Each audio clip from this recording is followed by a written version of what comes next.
안녕하십니까? 요한복음 154번째 시간, 내 믿음과 내 신앙이 성령이 찾기에 좋은 환경이 되어야 합니다. 내 믿음과 내 신앙이 성령이 찾기에 좋은 환경이 되어야 합니다. 라는 제목으로 하나님 말씀 증거하도록 하겠습니다. 본문의 말씀 요한복음 13장 25절부터 있는 말씀 함께 읽습니다. 그가 예수의 가슴에 그대로 의지하여 말하되 주여 누구니이까? 예수께서 대답하시되 내가 떡 한 조각을 적셔다 주는 자가 그니라 하시고 곧 한 조각을 적셔서 가롯 시몬의 아들 유다에게 주시니 조각을 받은 후 곧 사탄이 그 속에 들어간지라. 이에 예수께서 유다에게 이르시되 내가 하는 일을 속히 하라 하시니 이 말씀을 무슨 뜻으로 하셨는지 그 앉은 자 중에 아는 자가 없고 유다에게 부족한 것은 훈련과 노력과 기초가 아니었습니다. 흔히 사람들은 내가 훈련이 부족하고 기초가 부족하고 노력이 부족해서 신앙과 믿음이 흔들린다고 말합니다.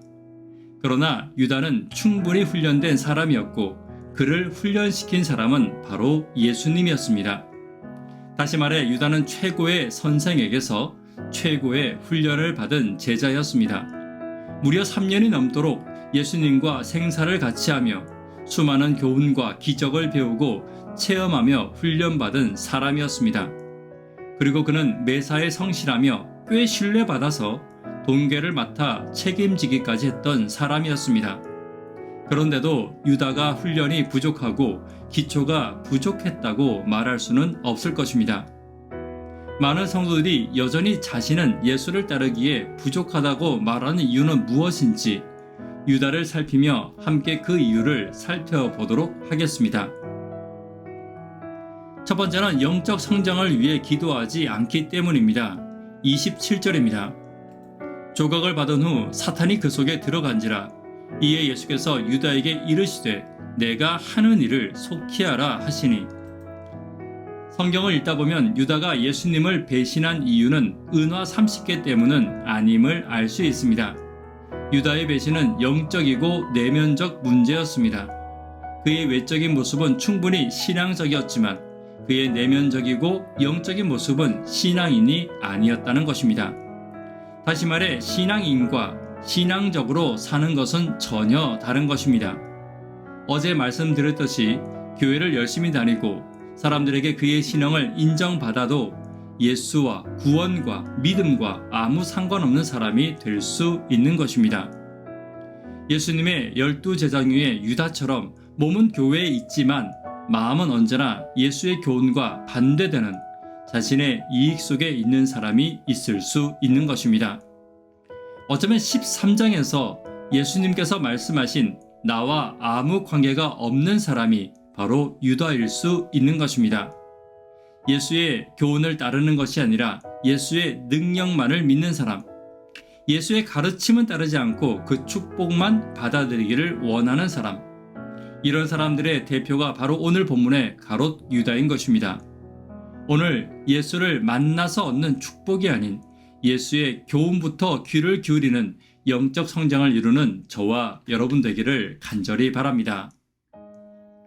두 번째는 사탄의 환경이 아닌 성령의 환경이 되어야 합니다. 요한복음 6장에서 오병이어의 기적이 있고 난 후에 사람들은 예수님으로부터 무엇을 얻을까 하고 예수를 따라다녔습니다. 그러나 예수께서 땅의 축복이 아닌 하나님의 나라에 대해서만 말하자 모든 사람들이 떠난 사건을 기억하고 계실 것입니다. 그리고 끝까지 예수를 지킨 12명의 제자들 가운데 유다도 남아 있었습니다. 그런데 유다 역시 믿음으로 예수를 따른 것이 아니라 단지 종교적인 환경 가운데 있기를 원했던 것입니다. 다시 말해 교회 공동체에 몸담고 있었지만 그리스도를 믿고 있는 것은 아니었고 종교적인 형식은 가지고 있지만 그 열매가 없는 사람이었던 것입니다.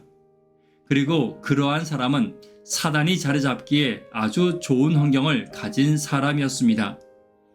마태복음 12장에서 귀신 들린 사람의 비유는 어쩌면 유다에게도 가장 적절한 비유가 될 것입니다. 깨끗이 청소해 두었습니다. 그런데 주인이 없습니다. 정장은 입고 그럴듯하게 예배드립니다. 직분도 있습니다. 착하다는 말도 듣습니다. 믿음이 좋다는 칭찬도 듣습니다. 법 없이도 사는 사람이라는 말도 듣습니다. 그런데 그 속에 진리의 말씀이 들어있지 않습니다. 마음의 중심 자리에 하나님이 계시지 않습니다. 비워진 자리가 청소만 되었고 그 자리에 말씀이 채워지지 않아 더 악한 귀신이 들어왔습니다. 마태복음 12장의 이러한 말씀처럼 오늘 본문 27절에 사탄이 그 속에 들어간 이유는 제자들 가운데 유다가 사탄이 들어가기에 가장 좋은 사람이 되었다는 말인 것입니다. 사단은 하나님을 믿지 않는 사람에게 들어가는 것이 아니라 하나님의 사람들을 무너뜨리기에 가장 좋은 사람을 찾아 들어가는 것입니다. 오늘 우리의 믿음이 사탄이 임하기에 가장 좋은 환경이 아닌 성령이 임하기에 가장 좋은 환경으로 바꾸기 위해 기도하는 저와 여러분 되기를 간절히 바랍니다. 세 번째는 생각을 관리해야 합니다. 성도는 생각을 관리해야 합니다. 27절에 유다에게 예수님이 말씀하신 녹색 글씨입니다. 내가 하려는 일은 내가 생각한 일을 하라는 말입니다. 생각의 관리에 실패하면 그 누구도 가론 유다의 길을 피할 수 없게 될 것입니다. 사탄은 끊임없이 우리의 마음에 실패감을 불어넣습니다. 부정적인 생각을 넣습니다. 두려운 마음을 심습니다. 미움과 갈등과 원망을 심습니다. 무서운 생각의 병에 걸리게도 하는 것입니다. 그리고 이러한 사탄의 시험은 마치 태풍 같아서 미처 대처하지 않으면 막을 방법이 없는 것입니다. 성경은 이 같은 사실을 욥기를 통해 우리에게 경고하고 있습니다.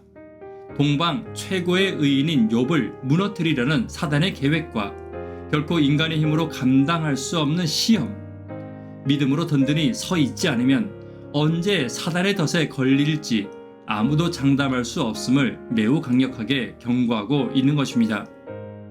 유다는 자신의 생각을 지키지 않았습니다. 다시 말해 말씀을 생각 속으로 가져오지 않은 것입니다. 보여주신 기적과 축복을 자신의 마음과 생각 속으로 가져오지 않았던 것입니다. 그런데 이러한 사실에는 그 누구도 예외가 될 수 없습니다. 제가 여러분들에게 이렇게 성경을 전하고 있지만 이 말씀을 여러분들에게만 주는 말씀으로 끝나면 저 또한 사단에게 속고 있는 것입니다.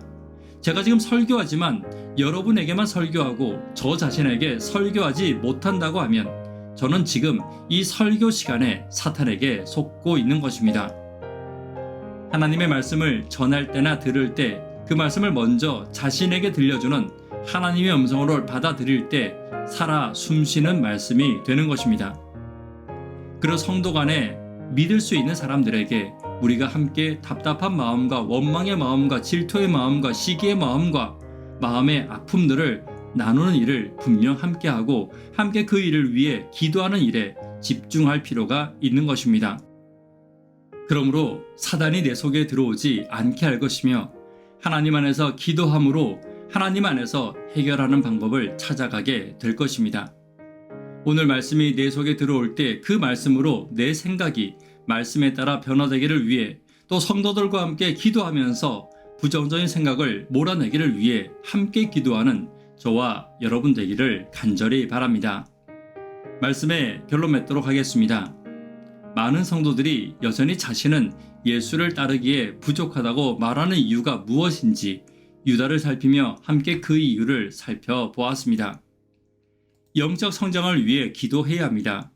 내 자신이 성령이 임하기에 좋은 환경이 되기를 위해 기도해야 합니다. 내 생각과 마음을 말씀에 따라 변화되기를 위해 기도하는 저와 여러분 되기를 간절히 바랍니다. 기도 제목 함께 나누도록 하겠습니다. 교회와 개인의 성령 임재를 위해 기도 부탁드립니다. 구독자분들을 위해 기도 부탁드립니다. 하루 10분 하나님과 동역하기를 위해 기도 부탁드립니다. 학생, 청년, 어린이를 위해 간절히 기도 부탁드립니다. 새벽기도와 영버TV를 위해 기도 부탁드립니다. 내 마음과 생각이 말씀에 따라 변화되어 성령이 임재하기에 가장 좋은 환경이 되기를 위해 기도 부탁드립니다. 이 시간 개인적으로 기도하도록 하겠습니다. 감사합니다.